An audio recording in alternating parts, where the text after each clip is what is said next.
Hello, hello, hello, everyone. Thank you for joining us. This is Tiffany and Mr. Akindele.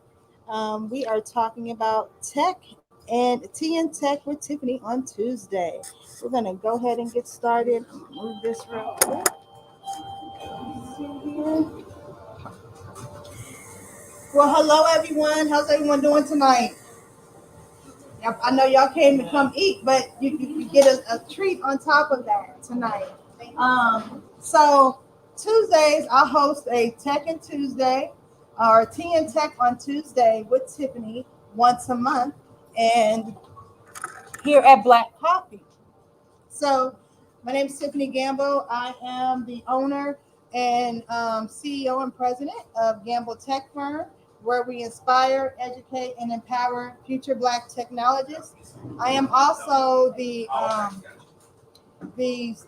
executive director and founder of Gamble Tech Firm, and that's where we empower Black girls in technology. Um, the whole premise is to get us ready for the 21st century in technology. That's the premise of both organizations or businesses. So for Tea and Tech on Tuesday, I really just want to bring out the Black community and talk to them about why technology is important, why going into technology is important. So tonight we have a speaker by way of Detroit, Michigan. He is, we bring speakers on as well. See me. He is the president and CEO of GABA, which is Global African Business Association. It's been around since 2014, correct? Yes. Started 2014. They focus on business and technology and bridging the gap with the African diaspora and creating systems within our culture or our Black community to be able to create business both ways in Africa and in here, create a supply chain, um, create technology pathways amongst each other. So that's why GABA was formed. I'm a member of GABA. It's a network of various organizations with the same mission as business and technology. So I'm really glad to have him on tonight. We will be talking about why tech, why now. We'll also touch on building systems within the Black community and creating economic stability within those. And then we'll have a question and answer session, about 10, 15 minutes, and then a call to action on what we want you to do with this information going forward. So I'll have Mr. Kendall introduce himself, and then we can get started. Well, thank you, Tiffany, and greetings to everyone who's watching this program tonight. My name is Akindele Akinyemi. I am the president and CEO of the Global African Business Association. Like Tiffany said, we were founded 7 years ago here in Inkster, Michigan, which is a suburb of Detroit, Michigan. We are a business support and business education network. Our job is to really educate and empower those who want to do business in Africa and Africans within the diaspora that want to do business here in the United States. We use a platform of business, government, and technology to leverage relationships with key stakeholders, both domestically and internationally, to get the job done. Myself, I am a 20 plus year educator. I spent 16 years in K-12 and the last 6 years in higher education right here in the state of Michigan. We have hubs, GABA hubs in Michigan, Texas, Nebraska, Georgia, New York, North Carolina, and also representing our GABA ambassadors in Nigeria, Sierra Leone, Ghana, Mozambique, and Cameroon, just to name a few. So that's just us a little bit. Tiffany, I'm going to give it back to you, and let's get started. All right. So why technology?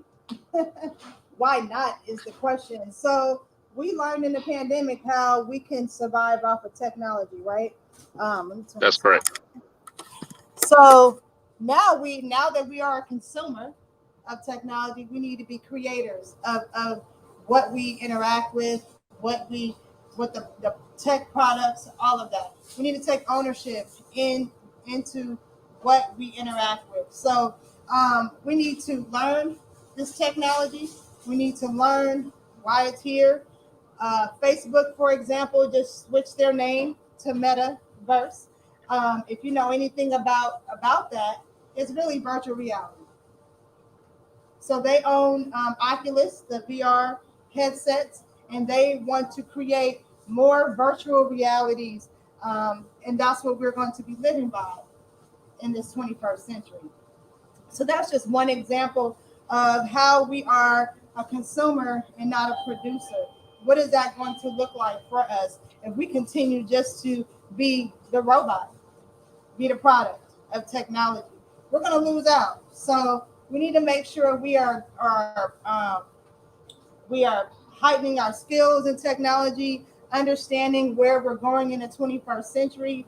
In this space, I want to say that we are in the fourth industrial revolution right now as it pertains to technology. So if we don't go into these spaces, if we don't understand the products that we're using, we're going to lose. Right now, we Black households has a median income of $17,000. Guess how much white medium households have? Any guess? I like interaction. How much? $171,000 a year. Now, as we go down this tech pathway, all this technology is opening up. All these jobs are here.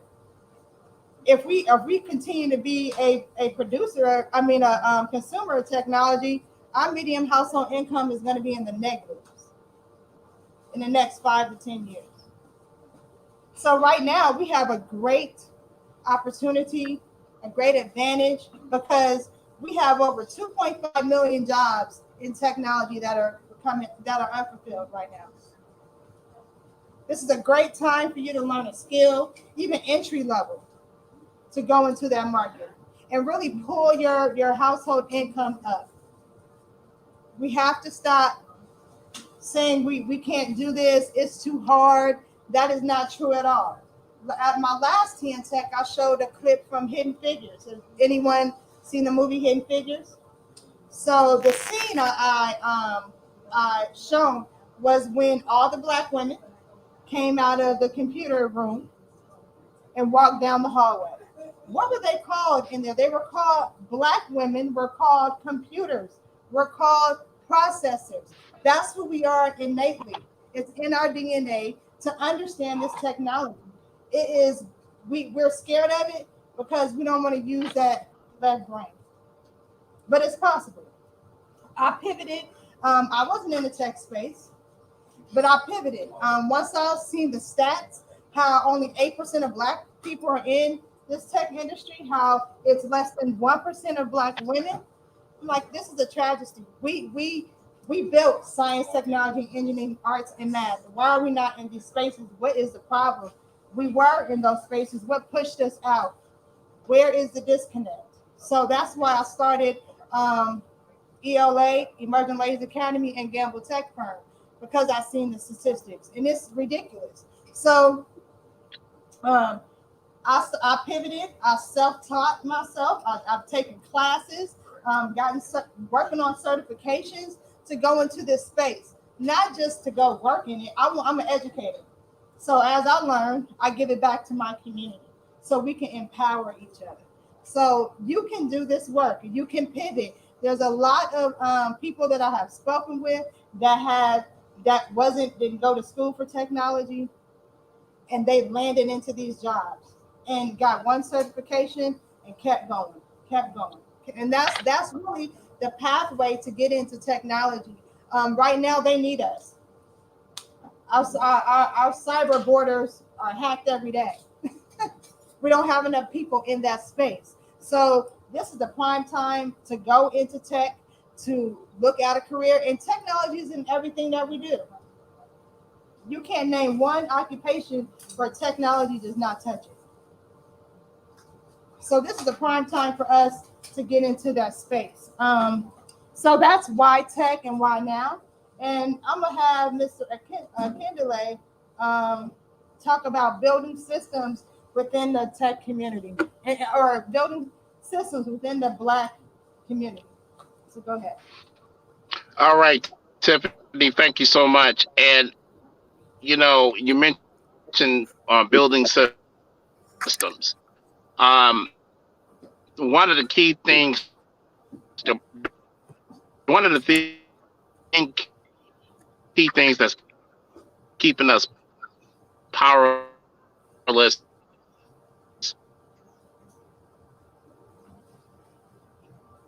both domestically and internationally is the lack of a system.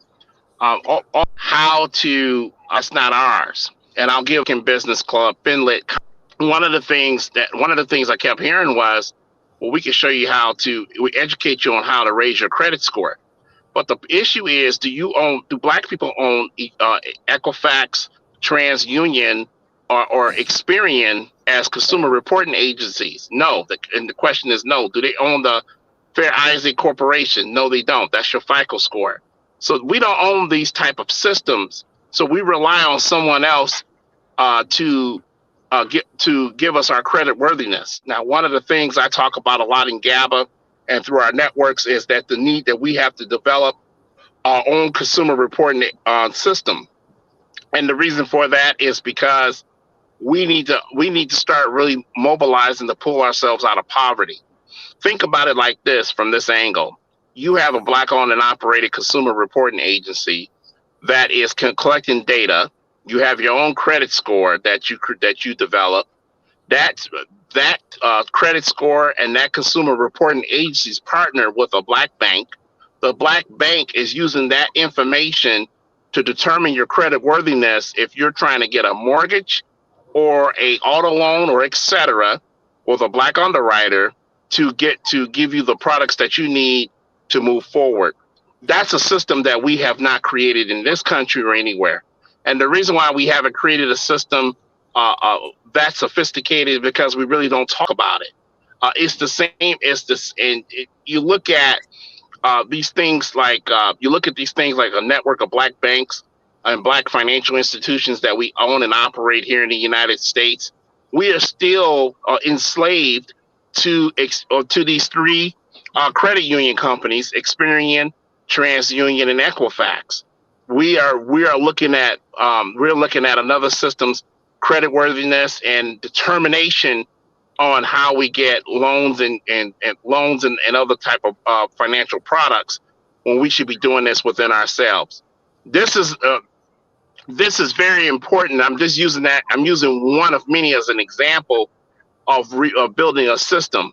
Even in politics, in government, we need to build a system. In technology, we definitely need to build a system. That is why blockchain is so important. If you take a look at the crypto industry right now, cryptocurrency industry right now, we're talking about a $7 trillion industry. It's so powerful that within the infrastructure bill that President Biden signed today, was it today or yesterday? He signed that bill, the infrastructure bill. What's one of the provisions in there is to tax people with cryptocurrency over $10,000.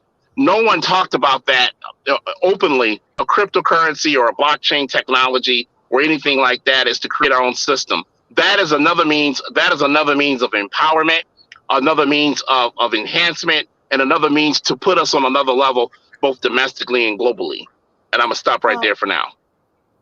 Can you expand on the blockchain concept of building smart cities with blockchain, or even a smart block or a smart community? How? Yeah, Go ahead. absolutely. Here in Inkster, Michigan, Inkster, Michigan, local urban communities here in Michigan, building smart cities. And part of building a smart city is the Internet of Things. So there'd be a lot of connectivity. In order to do that, there's a couple of things you have to have in place. You have to have the network,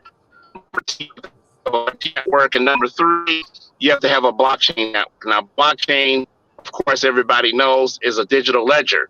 And so, when you have these three things in motion, and tying it with your police department, or tying it with paying your water bill, or tying it with your fire department, or schools, or paying rent, that is what creates that smart city concept. Black folks black folks in this country, and black communities in this country, um, are starting to come slowly but surely to understanding the power of a smart city. If you go to Seat Pleasant, Maryland, where the former mayor, Eugene Grant, he initiated a pilot project through IBM to create the first small urban smart city anywhere in the United States. And we in Gap, we look at this model to bring here to cities like Inkster and Romulus and other communities to service. But the smart cities is the way of the 21st century, Tiffany. It is where we are going to be connected as one. If we could do the thing is though, if we could create a strong smart city with a fintech system right here, right now, in local urban communities in the United States, where cities that look like us, if we could create that type of system, or with blockchain technology, where we are leveraging cryptocurrencies to increase our general funds within our local municipalities, so that we can pay the police, we can pay our fire department, and we can utilize that general fund money to fix our own roads and things of that nature. That's going back to the system I was talking about. If we could do that through a smart community or a smart city network, then that's going to position us in the 21st century, not just to do business domestically but globally, but also attract new populations to our community that want to help rebuild it. Correct. Now, does anybody know about blockchain? Little bit. Blockchain. No. Cryptocurrency. 1, 2. Okay. 3. All right. Good. So it's sort of. It's been around for a few years. What's the major one? Bitcoin. And as you see, more and more industries are taking cryptocurrency, so it's not going anywhere. We need to. I know people think that, oh, that's a scam. What is that? Because it's new, right? But Africa is using it. Digital money. It is huge in other countries. We are slow in integrating this, especially in the Black community, this technology, and building with it. So when he talks about blockchain, it's a digital ledger. You can see everything. It's traceable. It's trackable, right? Cryptocurrency is money that you use on blockchain to buy things. NFTs. Anybody know what NFT is? Non-fungible token. Basically, you can't really trace it. So you can create art on a system, on a blockchain system. You can create whatever you want. And this is why Facebook changed their name, changed their dynamic. First of all, they was getting in trouble with Congress. Who wants that heat? So now I'm gonna switch my whole model up. Now I'm going into virtual reality. I'm going into cryptocurrency. I'm going into NFTs. So we have to be knowledgeable about all this technology that's in our face, that's right here. And we're looking at it like I don't understand it. It's not something that I'm used to. This is a scam. It is not a scam. If you buy just a 16th of Bitcoin, do that. They have Mega Stallion now pushing out Coinbase and cryptocurrency. Right. So this is here. It is not going anywhere. So we have to get ahead of the ball. It doesn't take much. We have to start investing in creating our own systems. We have to start buying cryptocurrency. We need to start looking at in NFTs. I'm learning as I grow too. getting into that market because it's huge, it's endless. Why do they put that taxing on cryptocurrency now? Because they know it's $1 trillion business. The government want to figure out how can they get some money, but it's still, the laws are still being formed in that space. So we need to get into that. That's one huge area that we need to look into. Let's see what else. Um, let's talk about creating economic stability. So with technology, you can get a certification 6 months and make 40, $50,000 a year. Entry level, one certification. How will that mobilize your household? How will that create economic stability for you? We have to start. It's everybody is not geared toward a 4-year degree. Education is fluid. It's how you learn, what you want to do. Right now, you can get online and learn anything. The pandemic showed us that too, right?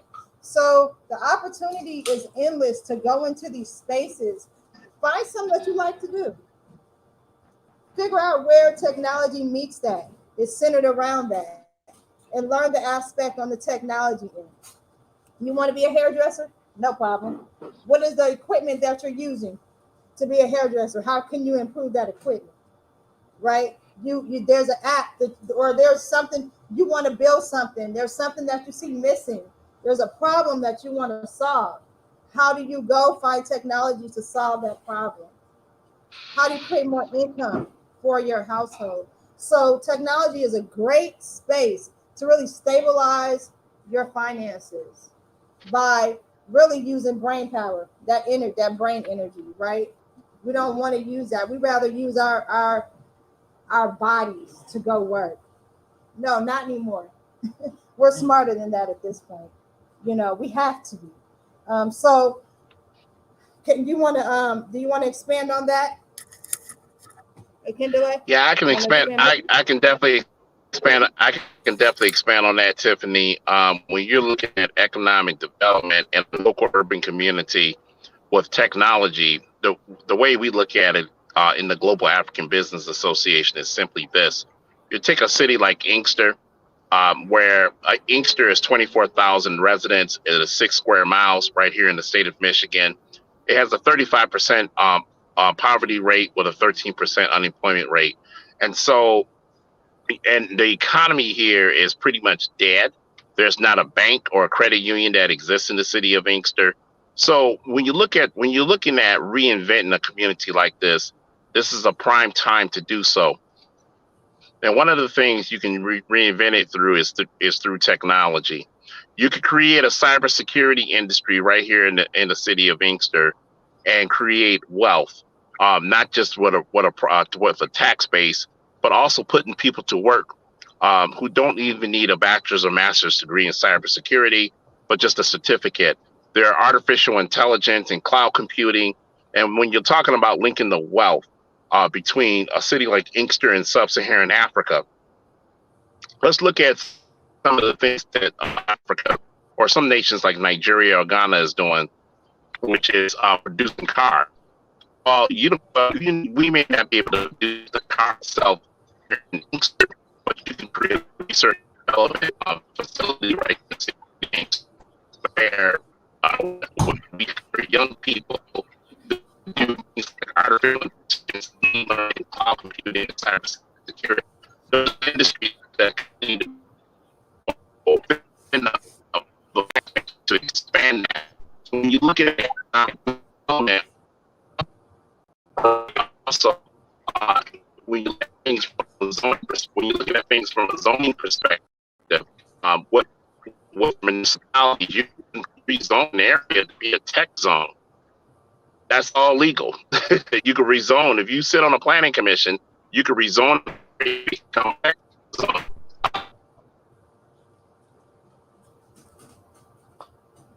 Sorry. I'm saying you can create your own zoning area in your community to create a tech hub. Hopefully there he goes. to want to rezone a specific area with technology, you can implement or establish tech businesses. You can establish these types of revolution businesses within that tech zone to create a tech space of economic development. And you can also use that. See, we don't always have to look toward Silicon Valley. We can look at other areas. We can look at other areas like Atlanta or even Lagos, Nigeria, where they call it. We have some great models within our Black communities global that we could implement in other areas like Omaha, Nebraska, to create this tech space where it creates wealth, where it creates sustainability and long-term economic development. So do y'all understand what he said? So basically, we can create our own smart hub, our smart city. We go and commission the city to create a tech zone and create. Go ahead. You're breaking up. Well, not just the city. Okay, can you hear me now? I'm sorry. Yeah. Not just a smart city, but I also want us to start focusing more on a fourth industrial revolution community, because a smart city is part of a fourth industrial revolution community, if that makes sense. When I look at it from a political perspective, where are these fourth industrial revolution candidates that we can run for office that's going to support blockchain technologies, cryptocurrency technology, as well as machine learning, as well as cloud computing and things of that nature, data analytics? Where are those kind of candidates? I'm looking at it much larger scale. The smart city is the infrastructure that we need to create economic sustainability. But there are other angles of that we have to take a look at to create a community that's going to move us in the 21st century.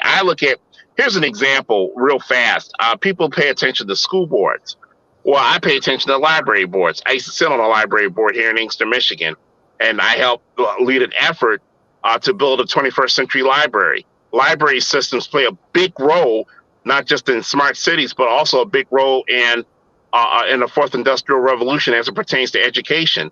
And so we have to pay attention to some of the assets that we have within our community already, and upgrade those assets into things that will help us compete, not just domestically, but globally.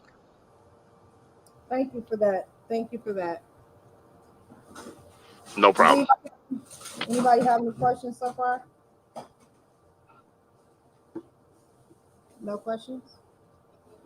Okay. So with that, Gamble Tech Firm has partnered with Metro Community College. This is one of the call to actions for everyone in this room. Spread the word. So we have created a tech pipeline for individuals that's looking to go into technology. So there's levels to it, right? There's entry level, when it comes to that base certifications. So you enroll under our program, and Metro will facilitate the educational portion of it, but you'll receive a certification, intro to IT fundamentals, and also you can use that as you can petition Metro. Once you pass the test, you can get credit for that class, and that or you get your certification, you pass the class, you get the certification, and then you can get credit for that class. That's the first step in going down this pathway in this tech pipeline. So I encourage anyone that's interested, that don't even know anything about IT, like, what is it? That's the first step, the intro to IT, the fundamentals of it. And it's free.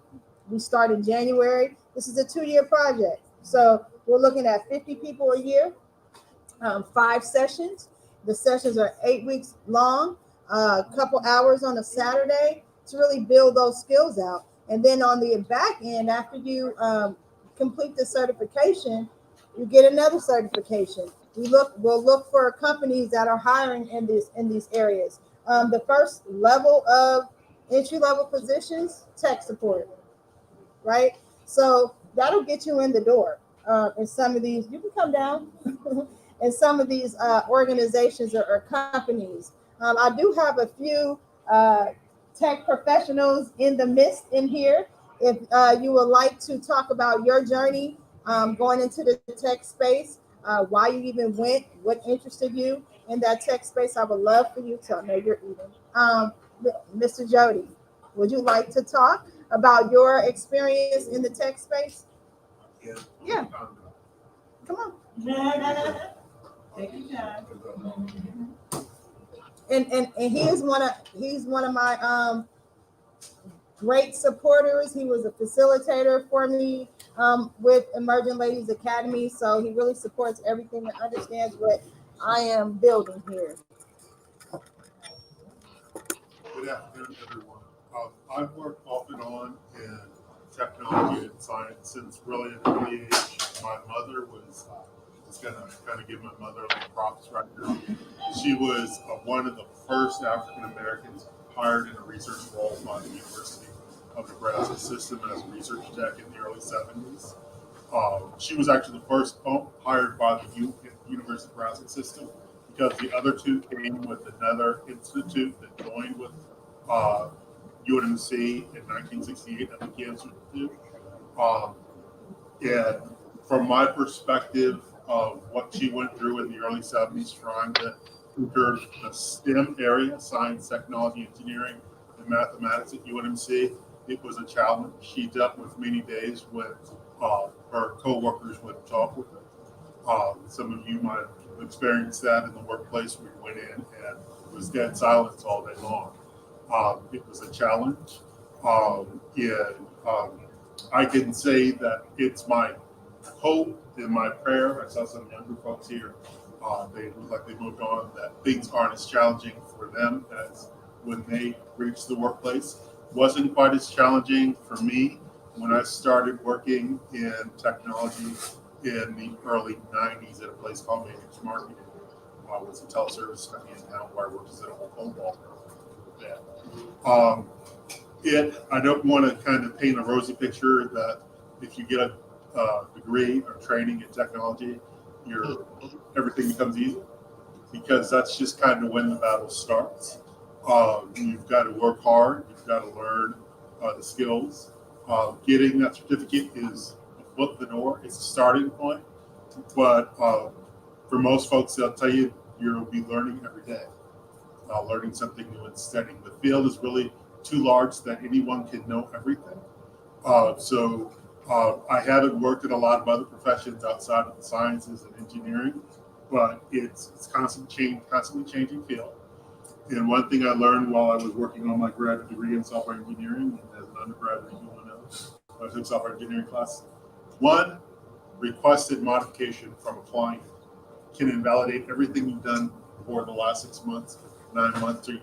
They might ask for one small change, everything will be invalidated. So it can be a very frustrating field. It can be a very challenging field. It's got to be a labor of love. And one thing that I tell everybody, especially my students, I work blue and white is my color. I work at Western Governors University as a remote instructor right now. It's a university located in Utah. I tell them you kind of got to like math. I'm kind of dressed athletically. I played a little football a long time ago. Wasn't a great player by any stretch of the imagination. But if you go to sign up to play football, coach is going to say, do you like running? Do you like, lifting weights? Do you like exercise? And you say, I'd just rather sit on the couch, enjoy a soda, eat some potato chips, and watch television. They'll tell you football might not be for you. You might find a niche as maybe a common sports commentator or a statistician or maybe a team manager, but you really don't want to be out there on the field per se. So if you're not a big fan of math, because the field of computer science is actually applied mathematics, if you're not a big fan of math and you don't kind of consider yourself kind of at least a part-time nerd or geek, you probably want to maybe try to find another niche in technology where you can work with technology professionals, but maybe not as a person developing software or maybe not. You might be a great manager or handler of individuals, and you make more than guys like me who are software engineers. If you're really great with handling folks, and you can kind of talk the technical, you might be a wonderful manager for software. But if you really don't like math, you might want to kind of look at a different field. Well, I should say a different field, but a unique niche in technology, because it's very math oriented. And with that said, I'll just leave it and say it can be a challenge. You're learning every day, so if you like learning new things, you like studying, technology is a great field for that. We need more participation and representation in it. Just so happens I'm acquainted with some folks who had a vital role at a technology company that was purchased by Oracle in 2009. One was the director of quality, the other person was the director of new product development. And it was a challenge for them coming along. They did really well financially, but it was a challenge. And so we all deal with our challenges. You got to choose what you want. If you're interested in fighting in this arena of technology for your community, making more opportunity and bringing about change, bringing more folks in the workplace, we can use some help because we're kind of underrepresented. But you know, it can be a joy. I love what I do. I wouldn't trade it for the world. And the only way that I keep doing it is because I love it, because it can be tough sometimes. So I'll just share that. Thank you for listening. I just want to share one more thing. Right now, Oracle Corporation is offering free certification in Oracle Cloud training at the associate level. The associate level is sort of the entry level. So if you go online and look for free Oracle training, cloud training, go and see what the classes offer. I haven't looked at the classes and what is required of them, but you might want to say, well, it's free, so I'll just kind of try the first class. You kind of take it and work through it. You maybe do a little background reading on the web, getting a good understanding of what it's teaching. So, hey, maybe I can do this. Even if it seems really tough and you say, I don't think this is for me, don't give up, because that's a professional level certification. You might need to kind of get in with the training wheels that have done a lot. But that is offered right now. Share that information with your friends and maybe your coworkers if you also work in technology, because that certification can maybe open doors for some. So thank you very much and have a wonderful week. Thank you, Jody. I want to piggyback off of what he said. Free. Free. There are free courses. They need us so bad that they're offering free programs. Google, Facebook, go on Corsica. I think that's how you say it. Yeah, Corsica. They're offering, it's hundreds of options for you to get a certification in, and it's free because they absolutely need us. That's the bottom line. I'm also Gamble Tech Firm has partnered with Facebook, Metaverse, but they have a digital marketing platform, and it's all free. You get badges, associates, professional, that same pipeline, and it's all free. They're even paying for the certification test. They want 10,000 people to be certified in digital marketing in 3 years. In 3 years. So they're looking for community partners to push this initiative. So I said, hey, I'm here. I'll help. And it's for the Black learners. We're pushing it to the Black community. So get in it. While the iron is hot, find something that you like and get a certification in. Just for extra, even if you don't want to do it for your lifetime, it's extra income for you, and you are marketable. I have a girlfriend. She was my speaker this last TSA. She's been in cybersecurity. At any moment, she can quit a job and get one the next day, and she does that. She can go on vacation for 4 months and be cool, making so much money in cybersecurity by certifications. She didn't get her bachelor's. Her daughter went to school, got her bachelor's. Her daughter couldn't find a job. She was struggling. She said, go here to this community college and get this certification in cybersecurity. Just like that, making money. Marketing. So The options are endless, and there's no excuse that you don't have money. It's free. So I'm gonna get off my soapbox. It's another tech professional here. He's a computer programmer. Name is Timothy. Let's hear his story about how he got involved into the tech space. Hello, everyone. So I would say that my journey is similar to his, except everyone has a different experience with math. I can't stand math, and I struggled from the beginning, but I didn't have to do a lot of math, fortunately, other than, addition and subtraction. That was pretty much it. Um, but I would say it's been the best thing I've ever done is go into the technology field. I've always wanted to teach. I'm more of I love people, love hanging out. So technology wasn't really my first option. But then when I jumped into it, because I just saw with the direction, I said, all right, let me go ahead and do it. So I had a teacher, quick story, at Metro, and I struggled so hard with programming, trying to code, trying to do all those lines, and I was banging my head. I was mad. I went to the teacher, chest stuck out, just angry. And he was like, listen, I know you can do it because you're an intern. And that's all it took. Shifted my whole life, and I stuck with it. I went on and got my master's. And so I realized that all you need is someone to believe in you, just like in life. If someone just believes in you, believes that you can do it, plants that seed, you can do it. So technology for me has truly been, a blessing. It's been, I see the way the world is going and has gone. And I'm like, I'm so glad I made that choice to do technology because, like Tiffany said, everything is tech. Nothing is non-technical, and it's only going to get worse or better.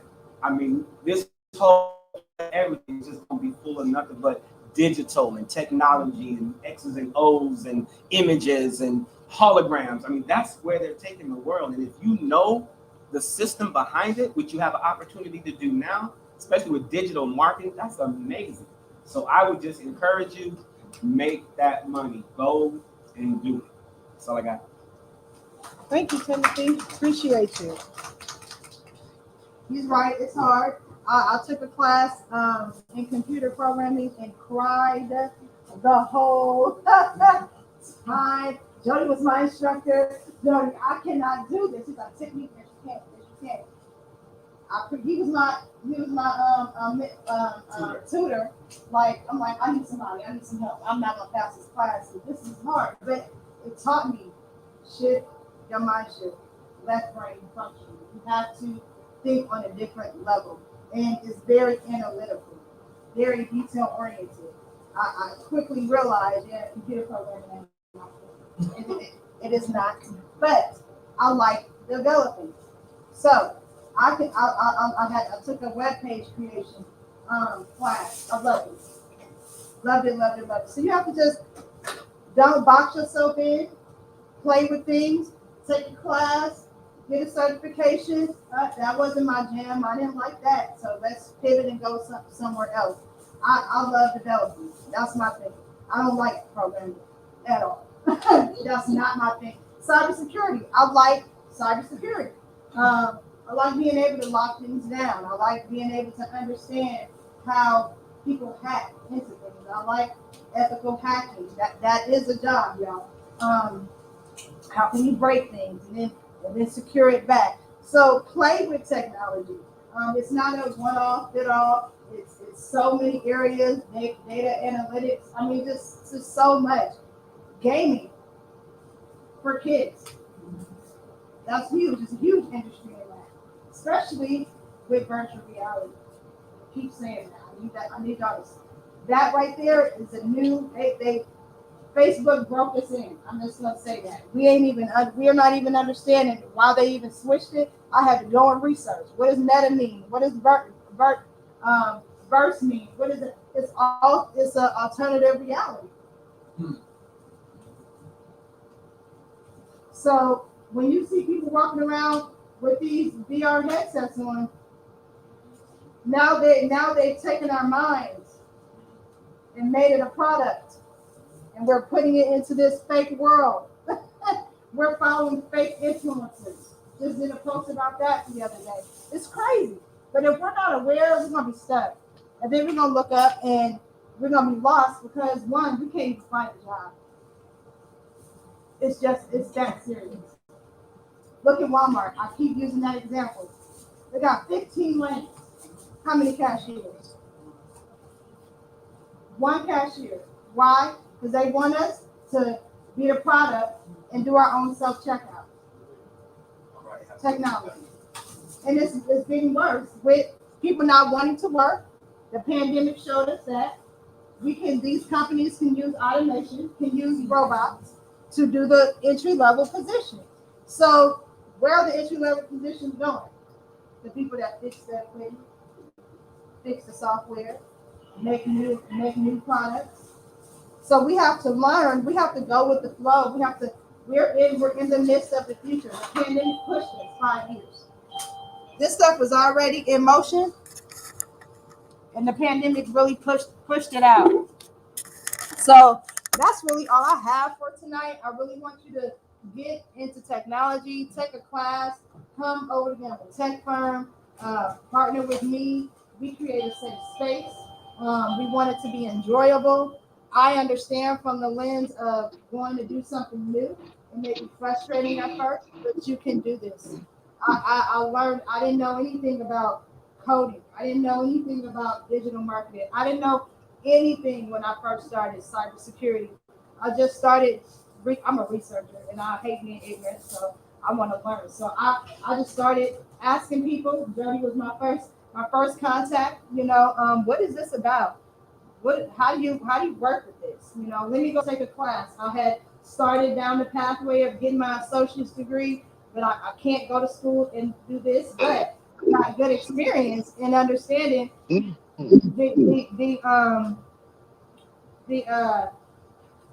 I want to say, the barrier we have as Black people going into that space. It was only me. It was only me and all my classes. And everyone was younger than me and they were white. So how do we make sure that we're successful when we go into those spaces as Black people and we're the only ones, right? Now I have a true appreciation for the people that stay in those spaces. A lot of us Black folks leave out those spaces because we can't take it. It's too much. It's white men in those spaces.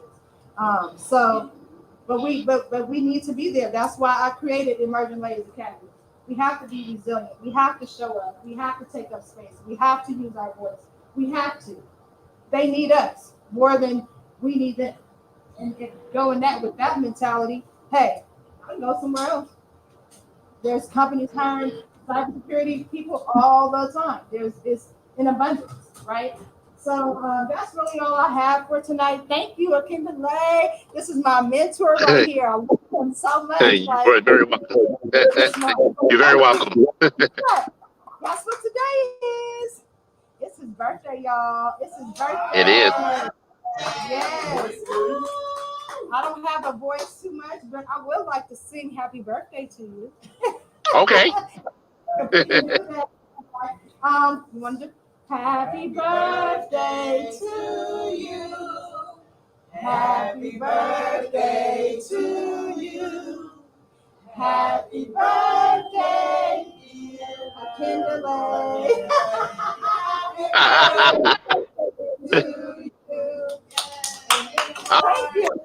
Thank you. You got any last comments? We're in the fourth industrial revolution. We need to be serious about business, government, and technology in terms of converting our communities into smart ones. We need to understand the power of the African diaspora as it pertains to smart cities and smart communities. Young people in this day and age are really the catalyst of change. And as change agents, young adults are going to be the ones to really make things happen. So I'm here 100%. Great job, Tiffany. Thank you for having me on. And let's make it happen. Thank you, Akindale. I appreciate you. No problem. Thank you. All right. Talk to you later. All right now. All right. Bye-bye.